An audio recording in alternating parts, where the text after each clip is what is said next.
Hey gorgeous souls, and welcome back to another one of my YouTube videos. Thank you so much for joining me for another one of my videos today. So today's video is a podcast episode from my #1 spirituality podcast on iTunes, Spiritual Queen's Badass Podcast. And today I am joined by the wonderful Persia Lawson. So Persia Lawson is an incredible relationship and love expert, and I have followed her work for many years, and she is just so fabulous, and this conversation reflects so much of Persia's amazingness in her work and her personality. In this episode, we go so deep and dive into our own relationships, previous relationships. We talk about how you can manifest your soulmate and manifest that the love that you really want, and Persia's top tips and tools for how you can call that love into your life. Or if you're in an existing relationship, improve and manifest shifts and changes and positivity in your relationship again. So this is an episode not to be missed, and I took so much away from this conversation myself. So I really hope you're going to enjoy this episode with Persia. But if you're new here to my channel, then welcome. My name is Emma. I'm an award-winning life coach and 2 times best-selling author, Law of Attraction YouTuber here on my channel, and I'm the host of Spiritual Queen's Badass Podcast. And here on my channel, I cover all things law of attraction, manifestation, spirituality, and self-help. So not only do I really hope you're going to enjoy this video, but the abundance of videos here on my channel over the last 8 years.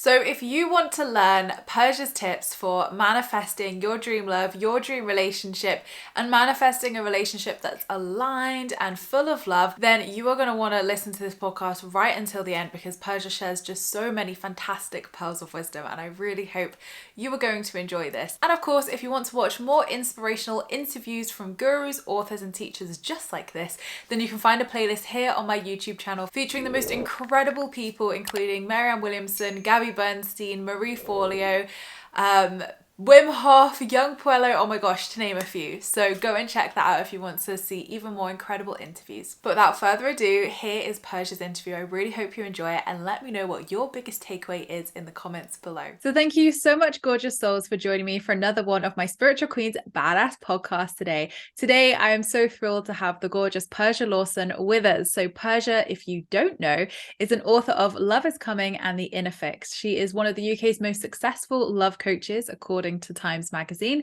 Persia has helped many high-achieving women, from thought leaders to politicians, musicians, and actors, attract powerful relationships that enhance not only their personal lives, but their professional vision and mission too.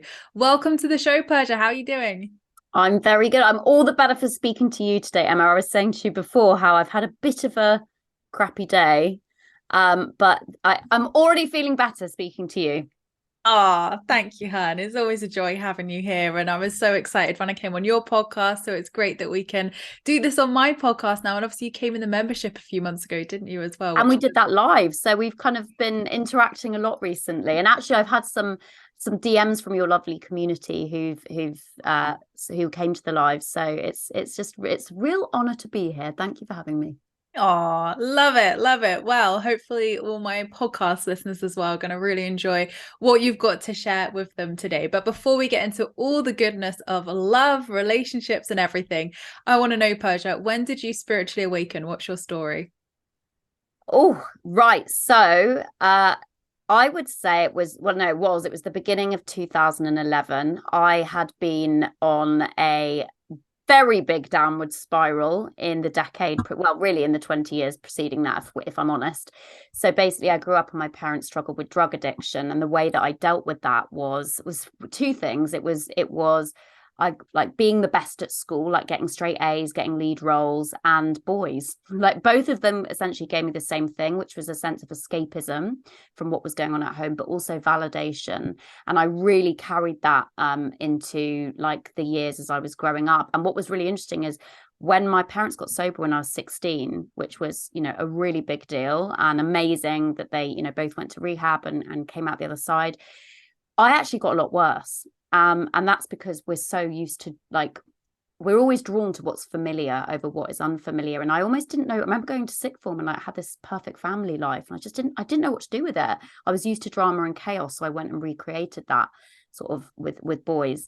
Meanwhile, still doing really well at school. And then fast forward sort of a decade, I've been at drama school, came out of drama school very shortly afterwards, and had been nightmare with men, absolute nightmare the whole time through uni, the whole time through drama school. But because I got lead roles and I always looked like I had it together. I could hide, I was taking too many drugs, like just being a nightmare. I could hide all that from my family.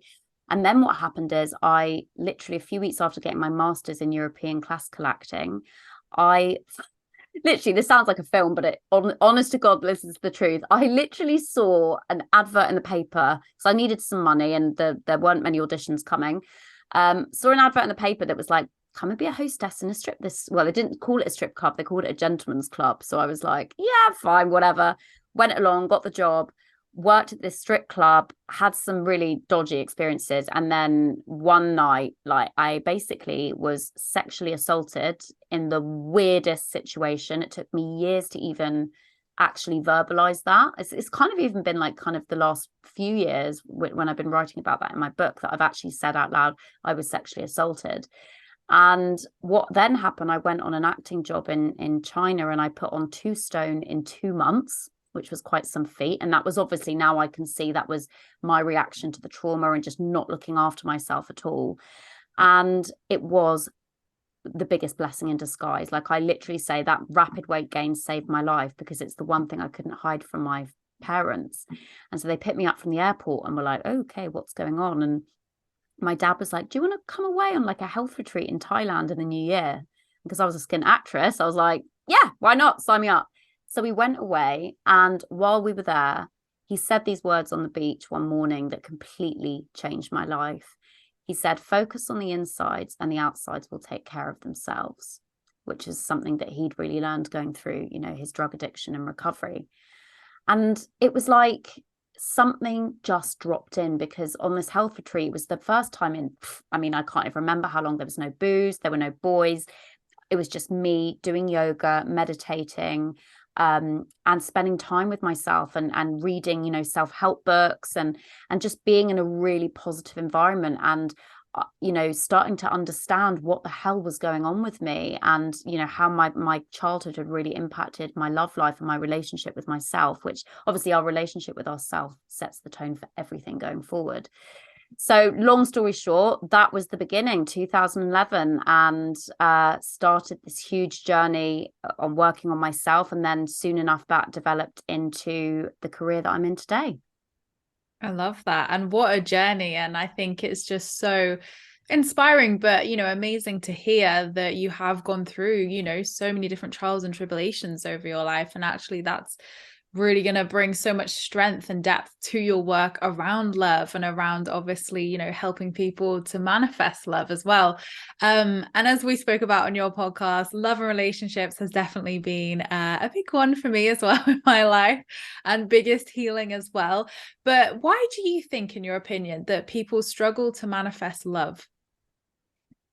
I think it's actually not really our fault. It's because we were never taught how to do this growing up. We were too busy being taught things like algebra at school, which no one's ever used since. And so we just kind of have therefore got the idea that, oh, love just sort of happens to you. You don't realize that you can actually do stuff in fact, you need to work on yourself and your relationship with yourself, and also understand that dating and relationships require a skill set if you want to do them well, which of course we do. So that's what I'd say is, like, we struggle to manifest love because we don't actually realize that there is work to be done. We understand that when it comes to our bodies, if we want to have a nice six-pack, we're gonna have to do some sit-ups and eat well. If we want to, have a really thriving business or career, we understand that we need to invest in that and work on it and put the hours in. When it comes to our love life, no one realizes we have to do anything. And so there's all of this blocks and subconscious BS that's going on inside of us, and we don't realize that we have any power to change it, because we don't even realize that there's stuff that we need to change, and we just blame the guy or the girl and say, oh, it's them, it's not me, it's them. And actually I'm like, no, it's not them, it's you, because you're manifesting these experiences into your life because of the subconscious programming that you don't even realize, like I didn't, you need to look at. It's so true. And I didn't even realize, everything you said is so true. I didn't realize I needed to work on anything, or, I didn't even know how to start doing that, or, how to manifest healthy love, or what that even looked or felt like. So I think it's definitely one of the questions I get asked the most of, like, how do you manifest love? What's the secret to manifesting love? And I think it's so true that, you've got to be your own soulmate first, right? You've got to want to be with yourself for the rest of your life first before you start thinking about, the manifesting those sorts of things in. And obviously everyone's going to manifest different types of relationships into their life. But I think it's really important that, you are someone you would want to date first, and you are the person that you want to spend your life with. Yeah, well, actually, the message of my book, Love is Coming, is, I don't believe we do. I think we can all agree we live in very increasingly superficial times, and it can't, like I used to be like, where's my boyfriend? Like, why is it just not, it was like, I want it and I want it yesterday sort of vibe. And actually, what I learned the hard and long way is that we need to stop looking outside of ourselves for the partner we want to get, and we need to start looking inside of ourselves for the partner we want to be. Like, we need to be a great partner. We go on about wanting one, but actually I never stopped to question if, like, what I was like. And I'll tell you, I was a bloody nightmare. So it's about putting your big girl pants on and taking some responsibility and taking a hard look in the mirror, and doing that with a lot of love, gentleness, and compassion. It's not easy. It's really not easy, but it's absolutely worth it. And I mean, listen, I just feel like given my past, I was completely addicted to cheating. I was continually like attracting in drug addicts and drug dealers because that's what I was used to. And I'm now happily married. I got married this summer. We have got, for the most part, a really great, healthy relationship that gets better every year. It's not perfect by any stretch of the imagination, but we're really good at navigating the peaks and the troughs. And if I can do it, I really believe anyone can do it. Absolutely. And I think it's important, isn't it? I mean, we're going to dive into relationships later, so we can dive into this a bit more. But before we get to relationship side of love, manifestation, what are your top tips if someone wants to call in and manifest love?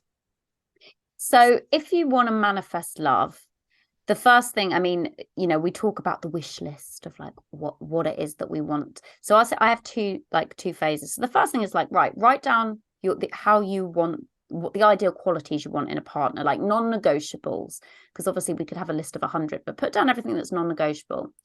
And then write a list of how you want the relationship to feel.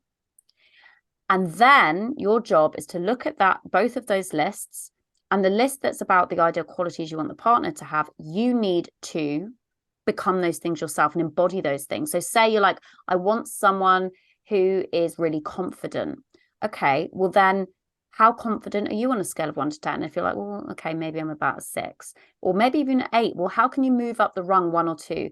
What's a practical, tangible thing that you can do this week so you actually make it real and it's not just this esoteric, wishy-washy thing, so that you were starting to embody that quality, and then do that for everything on that list. And then for the qualities of how you want the relationship to feel, say you want the relationship to feel really passionate. Okay, so how much passion are you experiencing in your life on a day-to-day basis? And that can be quite, again, it can be quite confronting, because you're like, shit, like I don't feel very much passion. So then how can you cannot expect the relationship to give you what you are not willing to give yourself and to create within yourself. And same with the partner. So again, look at that list of how you want the relationship to feel and be like, what's one tangible thing I can do this week to start embodying that quality? So is there a really big thing is like hobbies, like just get off the bloody dating apps and start and go outside and live your life beyond the 3D, beyond the digital world. I'm not saying you have to completely get rid of that, but it does scare me how much everyone is like, I can't tell how many people say the only way you can meet people nowadays is online. That's not true at all. Me and my friends, we're all married, we get hit on every time we go out because there's this expectation that's what's going to happen. And we've always been like, when we're out, we're not sat on our phones the whole time. We're up, we're looking at each other, we're having a laugh, we're connecting. And I'll go out and I just see friends like a group of friends. I know, look, I get it, we take the odd picture, whatever, but they are literally just sat not talking to each other and scrolling on their phones. And I think that's really sad. And we have to get out of that habit and start to be more present and more and connect with one another in real life. When you start doing that, honestly, you will find so much stuff starts to shift in your life, and you will start to vibrate at a different energetic frequency. So yeah, those are my, do you want any more, or is that good Have for you got now? any more? I was going to Overwhelmed. say, you've given us loads. So, okay, other things. So, my book, Love is Coming. It's 3 stages. It's heal, attract, commit. So, this is very much in the attract segment. And something that's really important is, like, if you want to attract a great partner and relationship, you need to be good at communicating that. And again, this is, can you hear my dog barking? He's going for it. But this is absolutely a skill set that you can't be expected to just know it. You need to go and learn it. Where, there's a lot of different places you can learn it, but like, you need to be able to be clear on what are your boundaries around for dating and relationship, how to express that to the other person, how to communicate what you desire in a relationship, what doesn't work for you. Like that's, to be honest, without a shadow of a doubt, that is one of the biggest things that women struggle with. So it's not always that they're not having the opportunities to meet great potential partners. It's that they don't know what to do with those opportunities when they come along, and then they end up getting ghosted.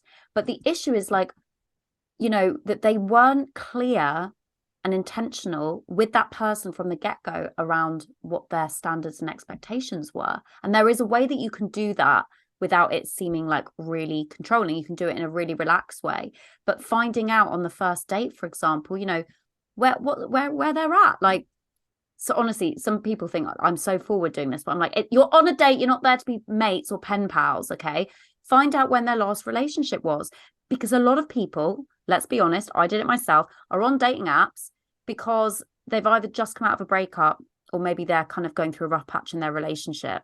And you need to kind of find that information out, because if they've just come out, like I dated someone and he told me on the first date, because I asked the question, that he just, like, a few months before come out of an 8-year relationship. And I kind of chose to ignore that information. And of course, we were like together 3 months, and then he backed away because he wasn't ready. And like, he gave me the information. So that's another thing. With manifesting, it's like you have to listen and not just ignore crucial information because it's inconvenient. And that is another big thing I see all the time. Oh yeah, 100%. I can hold my hands up to that as well. I think we all can. It is so common. And I think when you're trying to manifest love and you're like, I really want that relationship, I really want that, it's so easy to ignore red flags. It's so easy to be like, oh, well, no one's perfect, one thing can't be that bad. But like you say, if it goes against your non-negotiables, if it goes against your like ethics and how you want to show up to that relationship and what you want to experience, like, it's not going to change. Like, they're showing you who they are. And I think, like, for me, my nervous system was a really big indicator in the dating sphere as well, of like how that person made me feel, like how our dates made me feel. Did it relax my nervous system, or did I feel more on edge and more like wired and stuff? So I think even our bodies can really tell us a lot when we are meeting these people and, going on dates, etc. But let's move it a little bit onto the relationships now, because I'm sure there will be some happily married and relationship queens listening to this podcast as well, and even the single queens who are going to be at that stage eventually. This will really help them as well. So what is a power couple relationship and why are they important? Oh, I love this question. So I actually talk about true power couples because do you know what, this came about for me earlier this year? Do you remember was it actually this year? I think it was all the Will Smith drama at the Oscars. And so I was talking to a lot of friends about this concept of the power couples. Now, I've coached a lot of women who are extremely successful, top of their game. And so they were, understandably, what part of their criteria for partners was very much based on, obviously, looks, money, and career success. Now, I'm not saying that those things don't have a place, But the problem is, and we have seen this in the world of celebrities, you can have all of those things. You can be absolutely beautiful, both of you. You can have all the money in the world. You can be unbelievably successful, and it can still go tits up, because that is not enough. So when I talk about a true power couple, I'm like, it's not about what you do or your standing in society. It's about who you are. It's about how you show up. It's about how you make people feel. And you know, I've seen with with clients, but also even my parents met not in a good place, right? Like I'll be honest, my dad, I can probably, my dad was doing something kind of illegal. That's the context he met my mum. They went through all their shit and did the healing, and they came out the other side. And now you would look at them like you are a power couple in the kind of traditional sense, as in they've like created a lot of wealth, and you know, like, you know, on the outside things look good, but actually it's like they have a spiritual connection. They work on themselves. They're not by any stretch perfect, but they know how to navigate because they've got through some really hard times. So for me, they were the original true power couple that I got to see, and it showed me that it's absolutely possible to transform your relationship, and any crap that you've been through in your life, you can get through it, and just supporting one another and being each other's biggest cheerleader. So true power couple, it's a potent example of compromise. You've got to be able to compromise. Funny enough, my ex-boyfriend used to say, oh, great, compromise. Now no one's happy. And I got his point. But the truth is, you're going to have to compromise. And so if you're really selfish, like I used to be, and can be at times still, but, you know, you're not going to be able to have a happy relationship because it's not always going to be your way or the highway. So it's about compromise. It's about connection, like really true connection, not just the superficial, like what you look like as a couple on Instagram, like what is actually there. Like you said, Emma, like how you make one another feel, how the relationship feels. And as I've already mentioned, communication. You know, one of my worst qualities that I have worked so hard on and so much better on at now, and this is again a massive thing I see with the women who come to work with me, is the guy does something that pisses you off, and instead of just communicating and talking it through, you send them to Coventry, you don't talk to them, you do all the bullshit passive aggressive stuff, and it just backfires. You know, we get pissed off when guys ghost us. Well, look what you're doing. You know, look how you're showing up in the context of the relationship. You need to learn to own your stuff. You know, we all do. And sometimes I get it that you know, someone can do something that hurts, and we then have to go away for a moment and like gather ourselves, regulate our nervous system, like figure out what we need to say. But we don't need to do that as punishment, which is what I used to do, to get a reaction. And actually, I'm going to hold my hands up and say I have been like nailed this in my romantic relationships for quite some time, you know, given that I'm a love coach. But I struggle to do it with my relationships with women. So for the most part, they've always been really easy, but I've always had one or two friends or at any one time that I've had a really like kind of like a trauma bond with. And for some reason, like what I'd experienced with women it's like I couldn't do it. I would clamp up and I would really struggle to say like I feel hurt, or that's really upset me, or like I need this from you, or this is a boundary, whatever it was. And I had to, you know, it all flared up around my wedding this year, and I had to really confront my stuff and not just blame the other women. Had to look at myself and go, yeah, but what's my part in this? And that, I mean, that, you know, ultimately whether it's a true power couple relationship or any healthy relationship, friendship, whatever it is, you've always got to be willing to go, what is my part in this? And even if your part, like someone's done something really awful to you, there is going to be something. Maybe you didn't speak up earlier. Maybe you were unclear, whatever it was. You've got to look at that and take responsibility for that and meet in the middle. And that's how you resolve conflict. That's how you navigate the peaks and troughs. And that's how, yeah, that's ultimately what enables you to be a true power couple relationship. And I love how you describe that, because it's so true of like, I think, you know, definitely I felt that we were always sold this like happily ever after love of like everything's perfect, everything's dandy.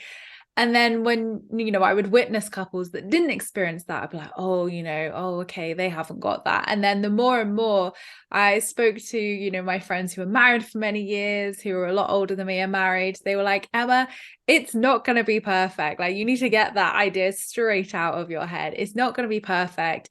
There's going to be times that you want to like strangle each other. Like, you're going to want to like shout at them.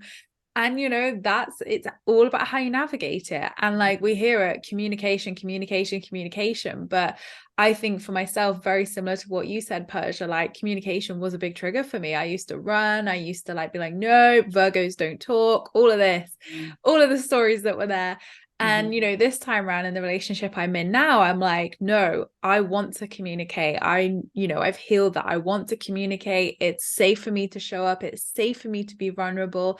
And I think that's deeply healing in itself. And, when you can be vulnerable and communicate your raw, honest needs, even if you want to like, scream, run, whatever it is, you're showing up, you're doing the work, you'll be able to move through it together instead of creating those limitations and those blocks by and I think it's interesting because even I said to Hannah, our friend earlier, I was like, God, like I just did something like I would do in my past, not in my relationship. This is actually in work. And I was like, oh, I'm really beating myself up. But then she was like, Emma, you have to realize, and her is a lot in her relationship patterns. She was like, we're always going to default back to that one pattern. And she was like, you can heal it. But she was like, you've got to be compassionate with yourself. Of sometimes we are going to default back to that pattern and it's okay. And every single person has this. So whether you've got that pattern in your work, your love life, whatever, like doing the inner work, showing up, communicating, being that, having that awareness is, such a big part of it. But it's also okay to be like, you're going to get it wrong sometimes. They're going to get it wrong sometimes.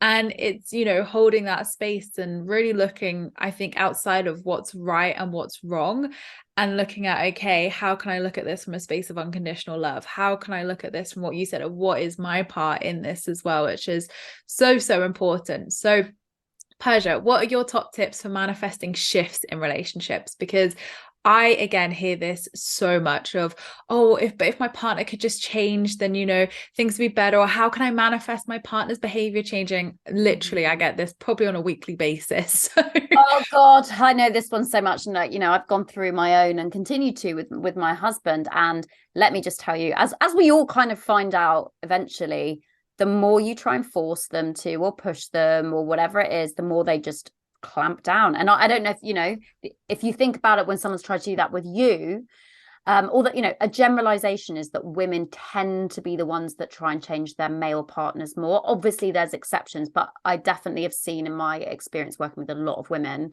that tends to be the case. Like Joe, he has his odd little things that he gets irritated by me, but he definitely doesn't have like this crusade to change me like I do him. And so the first thing I want to say is, that's really helped me with this is from Khalil Gibran's amazing book, The Prophet. And he speaks of marriage, but it's totally applicable to relationships too. He says, be like the pillars of the temple. So you're not too close and you're not too far apart. You're holding up the structure. So the first thing I'd say is, a lot of the stress and anxiety or conflict or like wanting them to change in a relationship comes because you're not being present and independent enough in your own life. And that's one thing I know that me and Joe have always done really well from the get-go, because both been single for a considerable time before we got together. We're both independent. We go on holidays separately with our friends. I go away by myself, same as him sometimes. We, nights out away from each other with friends. So we've got very separate lives, and that I highly recommend. And the reason that's so powerful is when you're busy living your life, you're not so busy like worrying about what your partner's doing, and you're giving them the space and yourself the space to be on your own journey and do your own growing. So that's the first thing I would say. The second, we've already talked a lot about communication. So, you can talk about it from your experience. Like, listen, when you do that thing, it brings this, I know that this is not actually your problem, but when, like, say your partner, okay, I'm going to give you an example. Joe is the messiest person in the entire world. And I am like anally neat, and like it's a trigger trauma response in me that it brings up, and that's exactly why the universe brought him into my life. I know it. And so when I see his mess, like I would take it personally and feel like, oh my God, he's doing it to me, he doesn't care, like blah blah blah. He's just messy. That's just what he is like, in the way that I'm just anally neat. And I now, like, I found a way to be more playful and not make it mean anything and not make it about me. And listen, he tries his best to be tidy, but he is never going to make the bed as well as I can or wash up, and like he's just not, and I accept that. But you know what, this was a huge thing, and my parents taught me this. So we talk about 50-50 in relationships, and that is true. but it doesn't mean that you're going to be 50-50 in the same thing. So what I mean by that is I do more of looking after the house. Joe does all the driving. Joe does the majority of like grocery shopping. And, you know, when we go out, I mean, yeah, sometimes I'll treat him, but I'd say he will naturally gravitate to getting the bill. And there's so many different areas in our relationship where he takes the lead there, I take the lead there. And when I thought about it like that, instead of me feeling like, oh, he needs to change and do this, I was like, maybe focus on all the stuff that he's doing right in the relationship and that he's like really nailing that I'm actually taking for granted. So that is a huge one, is like focus, and also really express that gratitude, because we can become really complacent and lazy, especially when we live with our partners and been together for a long time. Be like, you know, those things that, you know, they do often, just every time that you possibly can remember, like, thank you so much for doing that. Don't just like expect it, like express the gratitude and tell them how proud you are of them. And another thing, you know, Joe and I both work really hard, and we have to really intentionally schedule that time together and that date night. And it can be the most simple thing. Like he's been working on a film at the moment, he's away a lot, we're seeing each other tomorrow, we've got friends coming on Saturday for bonfire night. I'm like, oh my god, tomorrow is really precious. And because we're going to be out on Saturday and Sunday, I'm like, actually no, I want to have a night in with him. And like, what can I do to make it really, really special? Because I know he's been working crazy hours. So it's like, again, it goes back to the message of my book, like, what type of, essentially start looking inside of yourself, the partner you want to be, instead of focusing on what they're doing wrong or what they need to do more of. Like, how can I be a great partner? Now, this isn't about, very important to say, it's not about overgiving and being a martyr and all of those things which do not serve you, because the other side of that is, especially as a woman, you need to know how to be able to receive and allow the man to give to you, which is something a lot of women really struggle with. I don't. Like, that I find very easy. I'm like, give to me. Like, I've always found that part really, really easy. If that's something you struggle with, sometimes you need to communicate what feels good to you, and then you need to allow the man to do it and to show up. And it can, and I think sometimes it can make, you know, especially with the women who I work with who are very, very successful, they are so used to being in that masculine energy and doing that they actually don't give the man any space to give to them. Does that make sense? So that can be another. I can't even remember what the question was. I'm just telling you everything about this is how, like, the bits from the last part of my book, Commit, which is like, okay, so now you've got the relationship, like, it's like the transition into the relationship, but then, like, what do you do when you've got it? And another big thing that has been really great for us is what is your vision for the future? So your individual vision, but also like for your own life, but also as a couple, like, what excites you? And, like, you know, one thing Joe and I do is we always go away, apart from COVID, but usually we always go away before New Year, like between Christmas and New Year, for a couple of months, like, avoid the hellish winter here. And before, like, New Year's Day, Eve, sorry, we'll sit and we'll like review the year and be like, what was great for you this year? What's something you want to let go of? What are you proud of yourself? Or like ask all the questions to each other. And then, like, as a couple, like, what did we do well this year? What was something we really learned? What did we struggle with? And then looking at what we want for next year. And then, you know, that process kind of then led us to end up doing ayahuasca together on my birthday in Costa Rica, which was completely life-changing. And, you know, we, like, in the way that I've seen it with my parents, like, our relationship has so evolved. And this is, again, the mark of a true power couple. Like, because if you don't have that vision and that evolution, and it can flow organically, it doesn't need to all be like, you know, really, really strict and set in stone, because things change. But if you don't have that, then things become stagnant and boring, and you get really irritated with one another. So it's realizing, like, this is a lifelong adventure together, and, like, how lucky are we that we get to do this, and how can I be a better partner to you? And, you know, it's just really exciting. It's really exciting, and it's such a privilege to get to share your life with someone. And I say that because I used to get very bored when the minute the honeymoon phase was over, hence why I cheated. And, like, you know, I loved falling in love. I loved that part, but I hated, like, when things started to get boring. And I'm like, if it's getting boring, it's not it's your fault. It's not the relationship. It's that you are not bringing your A game and not showing up and not doing the work on yourself, because the relationship will only ever be as healthy as the sum of its parts, the two people inside of it. Amen to that, Persia. Thank you so much for all those tips. I think everyone listening has probably been taking so many notes from that. I think their arm probably hurts now, but amazing that you've given us so much. So thank you. So my last question to you today then is, what is one piece of life advice you'd like to leave my lovely listeners with? Ooh, ooh, ooh, ooh. Okay. So I've already said the focus on the insides and the outside. My two biggies are gone. Oh, do you know what? I know what I'm Tune going to in, do. go into your intuition, Han. I have got just the one. Okay, I've got okay. The slower you go, the faster love grows.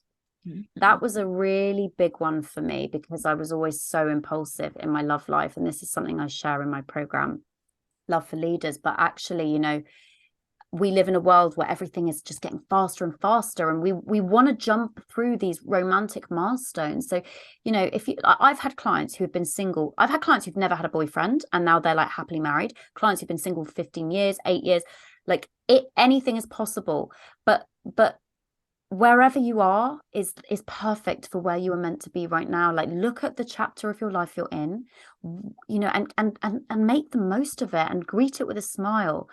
And when you really surrender to that chapter and you go slow and you don't allow this like culture that we're in of like everything needs to be faster and you need to be further ahead than you are, and you're just like, I'm doing great, I'm really proud of myself, and I'm going to savor exactly where I am right now, whether I'm single, whether I'm just started to date someone, whether I've just got engaged. Allow it to unfold organically and take the time to smell the roses, enjoy the process, because ultimately that's all there is. Like, we don't know what's going to happen tomorrow. So be here today, wherever you are, and make the most of it. Love that. Amazing advice. Thank you, Persia. And something we all need to take on board, definitely more in life. So thank you for sharing that. But Persia, where can my listeners find you if they want to learn more about your work? So the best place would be, you can go to my website, persialawson.com, but we're just in the process of updating. So the best place to go is definitely my Instagram at Persia Lawson.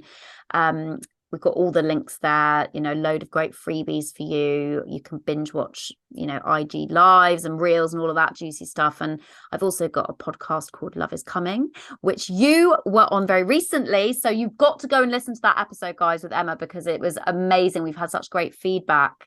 And yeah, the podcast is definitely a great place to get more tips around up-leveling your love life.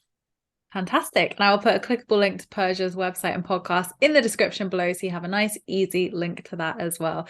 But thank you so much, Persia. Honestly, it's always a joy chatting to you as always, but I just really have loved this conversation so much today. And I know everybody listening is going to go and follow you and also be like, oh my God, this was the best podcast ever. So thank you so much for sharing your pearls of wisdom with us today. Pleasure. I've loved being here with you. So I really hope you enjoyed that conversation with Persia, and do let me know, what aha moments or shifts did you have? What was your biggest breakthrough through that episode? Let me know in the comments below. I'd love to hear what you took away from our conversation today. But thank you so much, gorgeous souls, for watching. I appreciate all your views and likes. Don't forget to subscribe if you're new here, because I would love to see you again soon. Don't forget to leave me a comment in the comments box down below, because I reply to them all. And don't forget, you can join my free Law of Attraction support group over on Facebook, where you can join myself and other like-minded souls, where we talk all things law of attraction and spirituality. I hope you all have a fabulous week, whatever you're up to, and I'll see you all in my next video, which will be on Friday. Lots of love.